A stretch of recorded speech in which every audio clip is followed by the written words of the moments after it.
Саламатсыздарбы, урматтуу телегөрүүчүлөр, урматтуу ата-энелер.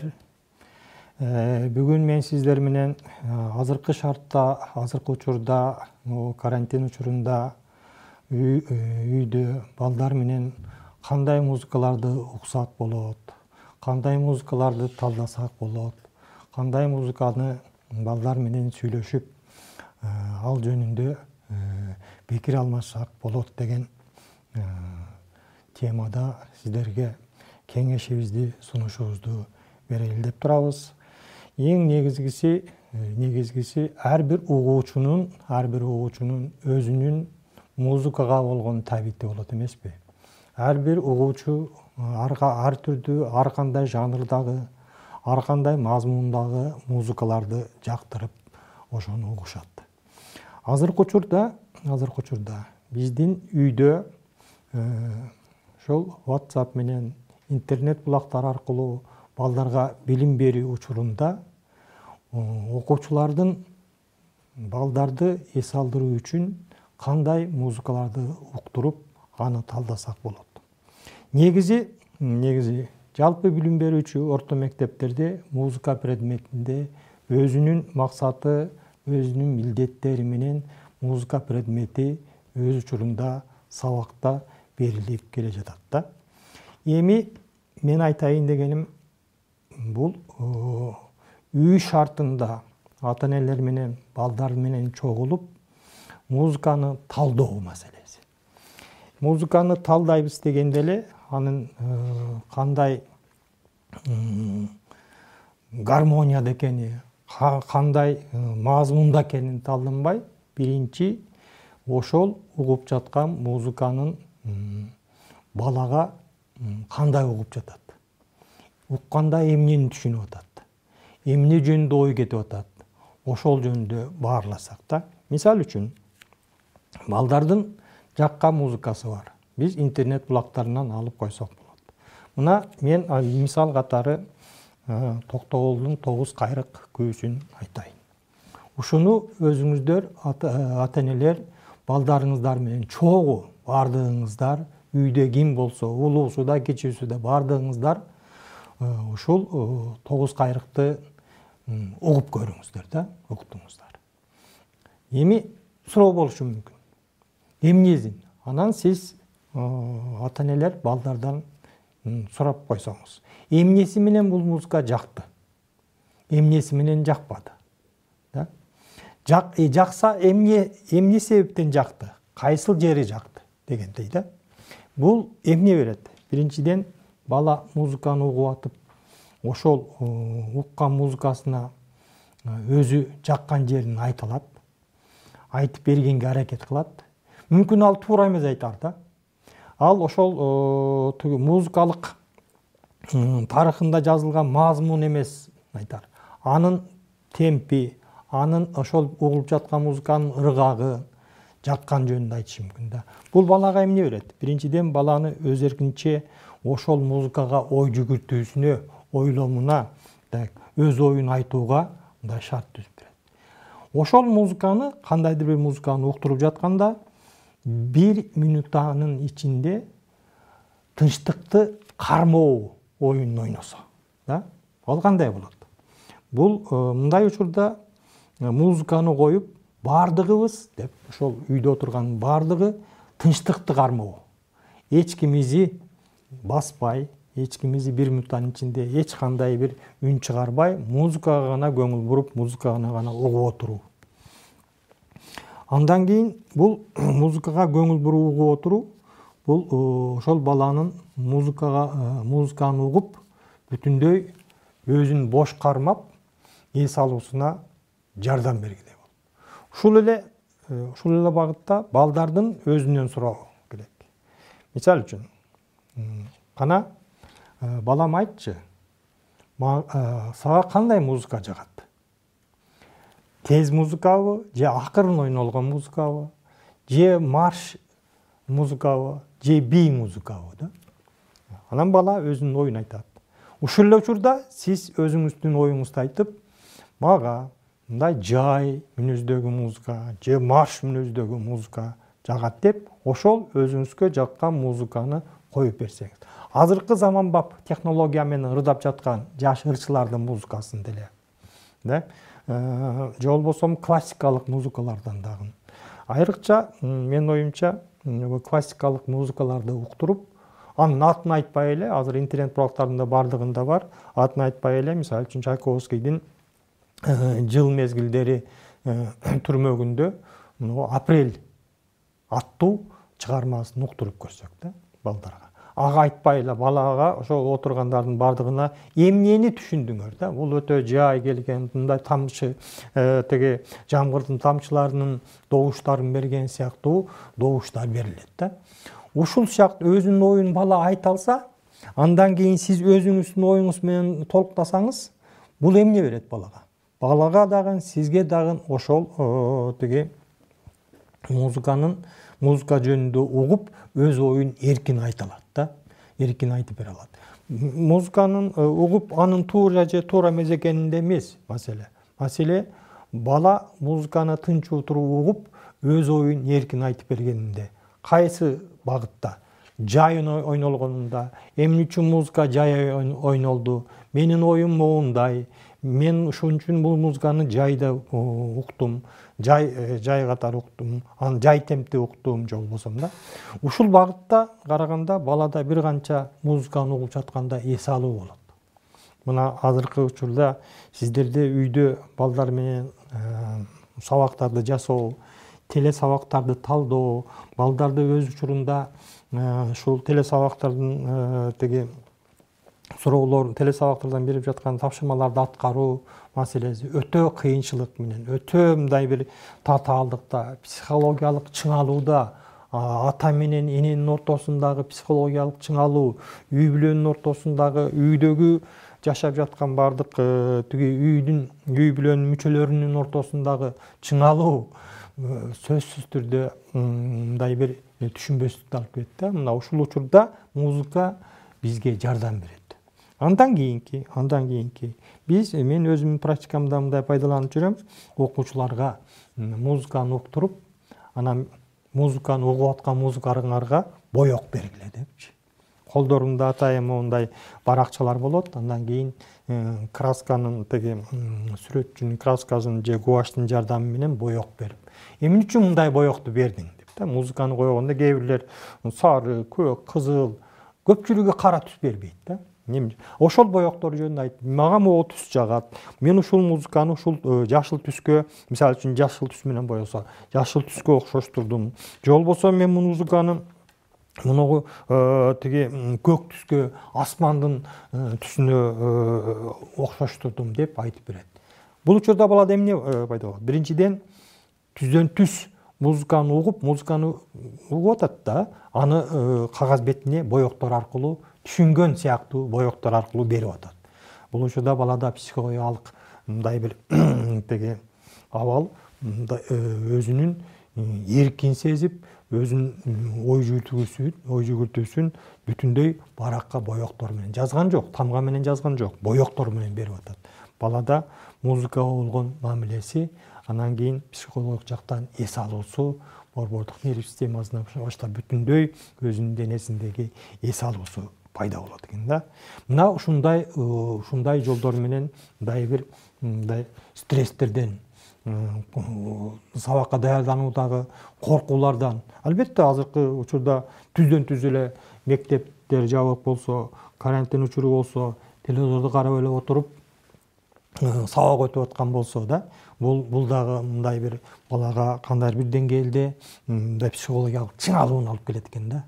Ошол учурда мына музыканы уктуруу, ар түрдүү жанрдагы классикалык музыканы, кыргыз элдик аспаптык музыканы, элдик аспаптардын теги Карамолдо Орозов атындагы эл аспаптар оркестринин музыкасын уктуруу, ошонун теги берилип жаткан музыкаларын, ошолор аткарган музыкаларды уктуруу, айрыкча күүлөрдү уктуруу. Биздин эң мыкты деги күүчүлөрүбүз Самара Тактокунованын аткаруусундагы күүлөрдү балдарга уктуруу, музыканы коюп, тынчтыкты кармоо оюндарын ойнотуу аркылуу баланы психологиялык чыңалуудан мындай бир алыстатып, жеңилдетүүгө жардам берет экен да. Дагы бир мен мисалды мындай айтып кетейин. Индияда музыканын күчү боюнча, музыканын таасири боюнча айтайын да. Бул теге Индияда эксперимент жасаптыр. Эки бөлмөгө окшош гүлдөрдү коюп, андан кийин бир мезгилде суу менен сугарып, бир мезгилде аларга мындай бир тазалап, өз шарт түзүп турат экен да. Бирок бир бөлмөсүндөгү гүл өсүп жаткан бөлмөгө атайын музыка коюп, классикалык музыкаларды коюп, айрыкча могу Бетховендин, Моцарттын, Чайковскийдин музыкаларын улам коюп, өзүнүн тиги көрсөтүлгөн расписаниясы менен коюшуп туруп өстүрөт экен. Жыйынтыгында бир бөлмөдө музыка угулбаган бөлмөдөгү гүлдөргө караганда музыка уктуруп баардык шарттары менен учурунда суу куюп дегендей мындай бир карап турган учурда ошол музыка уктуруп жаткан бөлмөдөгү гүлдөр бөтөнчө гүлдөгөнү байкалат экен. Бөтөнчө анын өсүүсү байкалат экен. Бөтөнчө мындай кооздугу, гүлдүн кооздугу байкалат экен да. Мына ушул багыттан караганда музыканын таасири бир гана балдардын, адамдардын, жалпы эле адамзаттын мындай бир эс алуусуна, психологиялык чыңалуусунун басаңдашына жардам эле бербестен, бүтүндөй мына жаратылыштагы гүлдөрдү, эксперимент ошондой болгон да, гүлдөрдү мындай сулуу, кооз, тез гүлдөшүнө жардам берет экен да. Бул музыканын таасири деп ошол кездеги Индиядагы илимпоздор ошентип жыйынтык чыгарышты. Муну айтып атканымдын себеби музыканын таасири, музыканы угуп жатып тынчтыкты кармоо, мисалы үчүн баардыгы тынч отуруп музыканы угуу 1 мүнөттүн ичинде же болбосо бир 30 секундтун ичинде музыканы угуп, ошол музыка жөнүндө уккан ойлорун үй бүлөдө ата-энелери балдары ата-энелерине айтып берип, өздөрүнүн оюн ортого салып баарлашуу, бул бир канча баланы же болбосо жалпы эле үй бүлөдөгү мүчөлөрдүн баардыгын жанагы психологиялык чыңалуу дагы мындай басаңдашына чоң жардам берет экен дагы. Андан кийинки тиги сабактарга, балдарынын, окуучулардын андан кийинки сабактарга даярдануусуна, бири-бирине болгон мамилесине, бири-бирине болгон тиги сабактарды даярдануудан кийин айтып берүүсү, аны түшүнүүсү ушуга аябай чоң жардам берет деп мен ата-энелерге кеңеш берип кетет элем. Көбүрөөк музыканы, албетте, музыканы ук, тиги наушникти кулагыңа сайып алып ук ушуну айтып бересиң дегендей эмес. Качан эффективдүү, качан музыканы угуунун качан пайдасы мындай болот да. Качан гана жалпы үй бүлөдө балдар менен, ата-энелер менен чогуу музыканы угуп, музыканы талдап, балдары, ата-эне ошо балдарына өз оюн айтса. Өз оюн айтып, туура же туура эмес экенин эмес, өз оюн айтып, бул бийге жакын экен, бул марштуу музыка экен, бул ийкемдүү экен, бул мен уктап атканда жакшы жардам берет экен деген сыяктуу ойлорун айтып бири-бири менен баарлашса, ошондой мындай бир баарлашуу, ошондой абал балага, үй бүлөгө, ошол кездеги жалпы үй бүлөдө отурган үй бүлөнүн мүчөлөрүнө мындай бир психологиялыктан мындай чыңалууну басаңдатууга алып келет экен да. Менин оюм боюнча музыканын жакшы музыка бар, анан жаман музыка бар экен да. Жакшы музыканын баардыгы элдик аспаптык музыка, элдик музыка, анан классикалык музыка дейбиз да. Музыканы угуп, аны айтып берүү түздөн түз композитордун же музыка жараткан адамдын оюн айтып берүүдө эмес экен да. Эң негизгиси бала музыканы угуп, өз оюн эркин айтып бергендигинде экен да. Жаккандыгы, жакпагандыгы. Бир музыканы коюп берсеңиз үйдө балдарыңызга да ошол музыканы мага жакты же жакпады деп айтат. Же болбосо азыркы заманбап музыка, мен азыркы аткарылып жаткан мындай жаш ырчылардын, аткаруучулардын ырларын, же болбосо кандайдыр бир аткаруучунун, классикалык чыгармалар аткаруучулардын аттарын айткым келбейт. Сиздер өзүңүздөр тандаңыздар да. Албетте бул биринчи этап болот. Эми сөзсүз түрдө музыканы ук, анан айтып бер дегенде эмес. Маселени музыканы угуп, ошол музыка менен эс алууда. Эс алгандыгын дагы учурду айтып бергендигинде. Ошол музыканын жаккандыгы жөнүндөгү, эмне үчүн жаккан жерлерин айтып бергендигинде балада биринчиден эс алуу, психологиялык мындай чыңалуудан, мындай арылтуу эс алууга жардам берсе музыка, экинчиден баланын логикалык ой жүгүртүүсүнө түздөн түз таасир берет экен дагы, логикалык ой жүгүртүүсүн өстүрөт экен да. Ушул багытта алып караганда элдик музыкалык аспаптык чыгармалар, аваздык чыгармалар, элдик музыкалар, ошол менен эле бирдикте классикалык чыгармалар, жана мен айтпадымбы, Чайковскийдин, Моцарттын, Бетховендин чыгармаларын өзүнчө угуп, элдик музыкалык аспаптардан мына Тогуз кайрыкты угуп, мына Карамалды Орозовдун күйлөрү, Ыбырай Тумановдун Паровоз, Жеңиш аттуу күйлөрүн угузуп да, ушул жөнүндө баарлашуу, үй бүлөдөгү баарлашуу, бул баланын мындай бир музыкага болгон кызыгуусун эле мындай калыптандырбастан, балага ата-эненин балага болгон ишеними, баланын ата-энеге болгон ишенимин, бири-бирине болгон байланышын күчөтөт экен да. Бул ушул багытта бир балдар менен музыка укса болот деген ойдобуз да. Андан кийин мен айтпай эле коеюн, бир эжеке сабак өтүп атып, музыка сабагында сабак өтүп атып, Тогуз кайрык, Токтогулдун Тогуз кайрыгын өтүп атып, анан сабактын жарымдап калган, суроо берип атпай, эжеке менде суроо бар деди. Анан эжекем үчүн 9 кайрык, 10 кайрык эмес, же 7 кайрык эмес деди да. Көрдүңөрбү?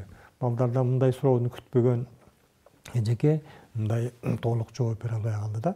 Айтайын деген эмне? 9 кайрык деген бул күнү угуп көрүңүздөр.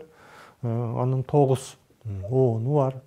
Мен азыр ар бир оонун 9-ун тең чечмелеп айтпай турайын. Өзүңүздөр сүйлөшүп алсаңыздар. Андан кийин бул 6-класстын китебинде бар. Музыка китебинде анын чечмелениши. Андан кийин ачып карасаңыздар, кызыктуу бир баяндалган Токтогулдун мындай күү. Ушул сыяктуу эле ар бир күүнүн өзүнүн тарыхы бар да, өзүнүн жаралуу тарыхы. Ошол жөнүндө биздин музыка предмети бул жөнүндө бул багытта кичке иш алып барып атат.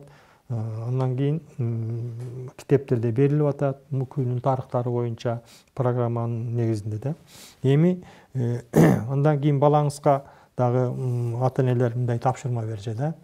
Ушул сыяктуу, мисалы үчүн, бир музыканы уктуруп, же болбосо Ак гүлдөр деген Казаковдун чыгармасын, же болбосо Гүлмира Эсенгулованын Мээрим деген чыгармасында, башталык класстар үчүн, же болбосо Мукалаевдин Бака деген чыгармасын уктуруп, азыр бар да, азыр интернеттен уктуруп, ушунун кыймыл аракет менен чогуу, чогуу балдарыңыздар менен, кыздарыңыздар менен чогуу кыймыл аракет менен анын ыргагын көрсөтсөңүздөр да. Бул бир канча баланы эс алдырып, бир канча тиги баланы мындай бир баланын өзүнө болгон ишенимин жогорулатат эле да, жогорулатат.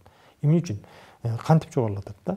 Биринчиден сиз балага ишенип, ошол музыканы түшүнүп, ошол музыкага сиз жооп катарында анын ыргактарына түшүп, кыймыл аракетти көрсөтүп атасыз. Сизге ишенип, бала өзүнүн оюн ошол кыймыл аракет менен музыканын ыргагына түшүп атат да. Ушул оюңтан караганда ошол мына Мукалаевдин Бака деген чыгармасы, же болбосо Гүлмира Эсенгулованын Мээрим деген чыгармасын мазмунун айтып берип, ошол жөнүндө оюңарды ортого салып, дагы кандай ушул жанрдагы чыгармалар, ушул мазмундагы чыгармаларды башка интернет булактарынан тапкылачы деп, же болбосо жай аткарылган классикалык музыканы тапкылачы деп да. Бала азыр тез эле теги башталыкасын балдары деле тез 1-2 мүнөттүн ичинде эле 1 мүнөткө жетпеген убакытта эле бул тиги интернет булактарынан ошол өзүнө жаккан музыканы же болбосо биз тапшырма берген музыканы табып бизге уктура алганга мындай жөндөмдүү болуп калышты да. Менин сөзүмдүн акырында айтарым, урматтуу ата энелер, урматтуу мугалимдер, мүмкүн болушунча үй шартында балдар менен музыканы угуу учурунда көбүрөөк баарлашып, көбүрөөк музыка жөнүндө сөз кылып, ошол музыканын мазмуну жөнүндө айтып бергенге аракет кылсаңыздар, балдардын эс алуусуна, балдардын азыркы учурдагы үй бүлөдөгү бөлмөдө отурган чыңалуулары, психологиялык чыңалуулары бир канча мындай бир төмөндөп, салка болгон жөндөмдүүлүгү жогорулайт деген ойдобуз. Көңүл бурганыңыздарга чоң рахмат. Саламатта.